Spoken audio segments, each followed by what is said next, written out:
Welcome to the Vue File Upload tutorial. In this video, I will show you how to customize the Syncfusion Vue File Upload component's drop area and file list. I will also show you how to customize the drop area with an anchor element, add the file list custom template to the uploader component, show the upload progress and success and failure status in the file list. First, I open my existing Vue application where I have added a file upload component with asynchronous settings, other necessary properties, and styles. To learn how to integrate the file upload component into a Vue application, please check out the Getting Started video linked in the card above and the description below.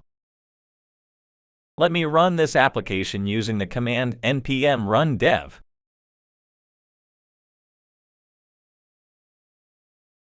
The file upload component is rendered with the defined alignment and style.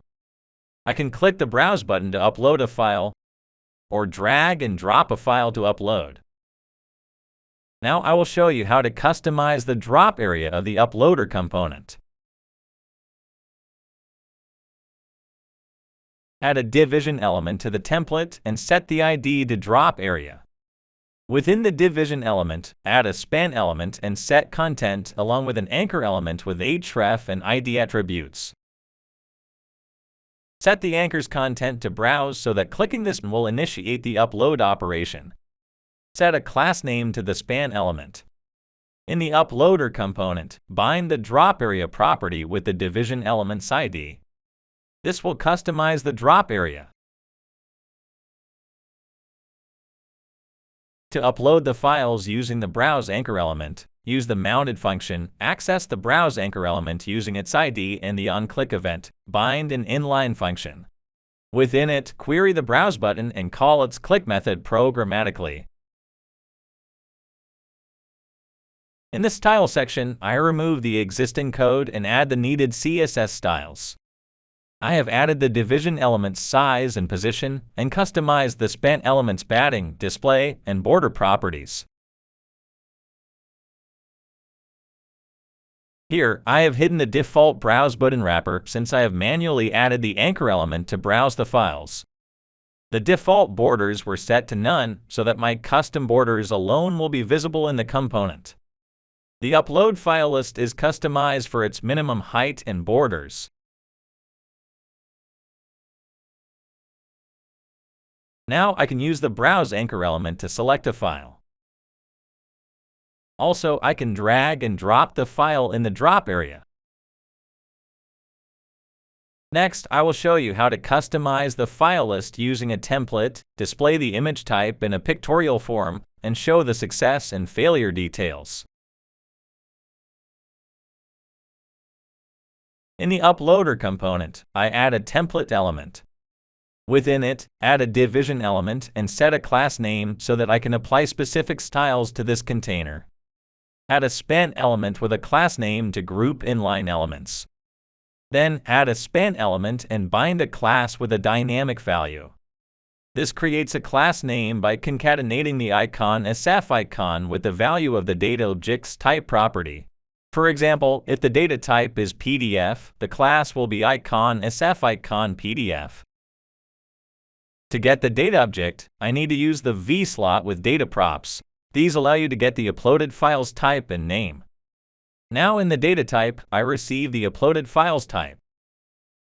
I add another span element with a class name to show the file name and file size in bytes. To show upload status and remove button, I add two more span elements with appropriate class name. Then bind the template property with the created slot name. In the style section, I add a custom font face to show the PNG image. I have set the font family and the source for the image.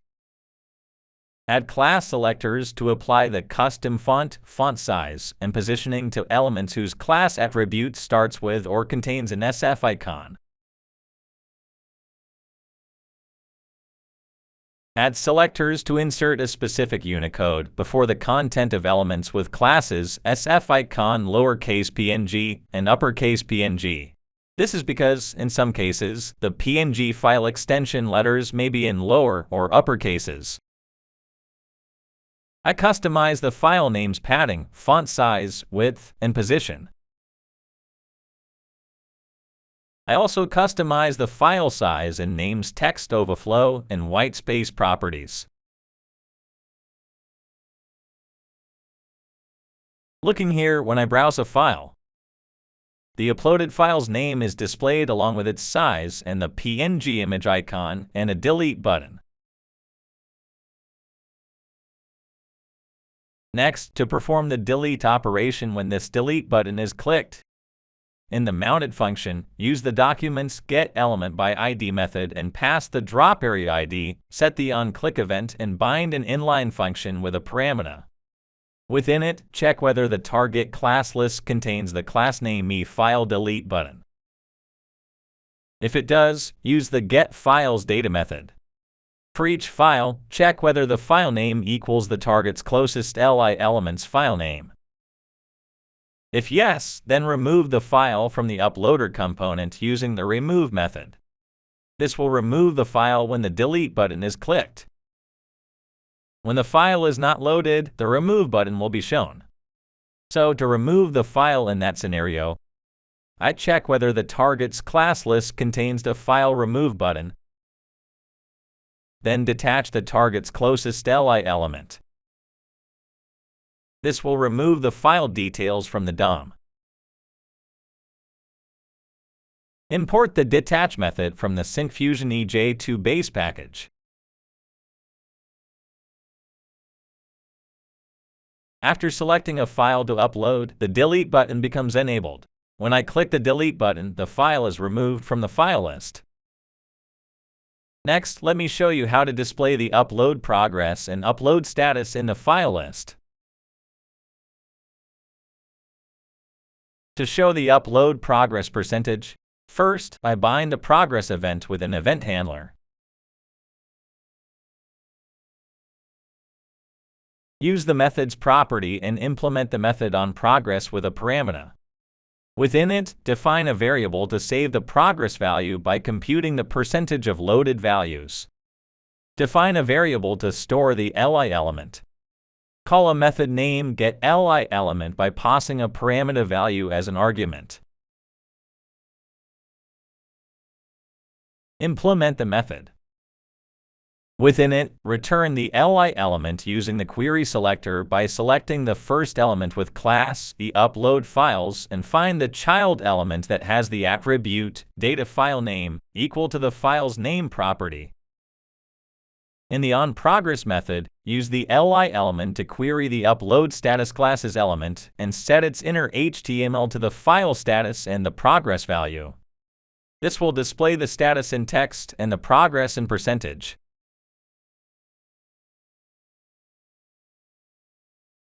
To change the status when the upload is successful, I bind the success event with an event handler. Next, implement the onSuccess method. Within it, define a variable to store the li element and set the value by calling the getLiElement method. Using the li element, query the upload status and set its inner HTML with the value of the file's upload status. Also, add the class upload success to the li element. Similarly, to change the status when the upload fails, I bind the failure event with an event handler. Implement the onFailure method. Within it, copy-paste the same statements from the onSuccess method and change the class name to upload failed. To define these styles, I add the CSS styles in the Styles section. To the upload success class, I set the color to green and red for the upload failed. To align the upload status element, I have set the position, font size, display, and padding.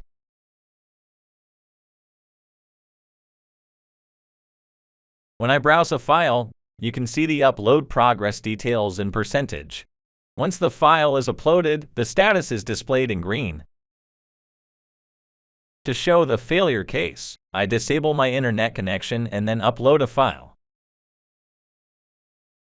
You can see the upload failed, and the status is displayed with the error message in red. I click the Remove button to remove the failed file from the file list. Let me summarize this video. I have shown you how to customize the drop area and the file list using a template in the Syncfusion Vue File Upload component. I also showed you how to display the upload progress, success, and failure status in the file list. You can download the example used in this video from the GitHub link in the description below. I have also included a link where you can check if you're eligible for our community license, which gives you a free license key for our entire Vue suite. If you found this video useful, click the like button and subscribe to our channel to get notifications about new videos. Thanks for watching.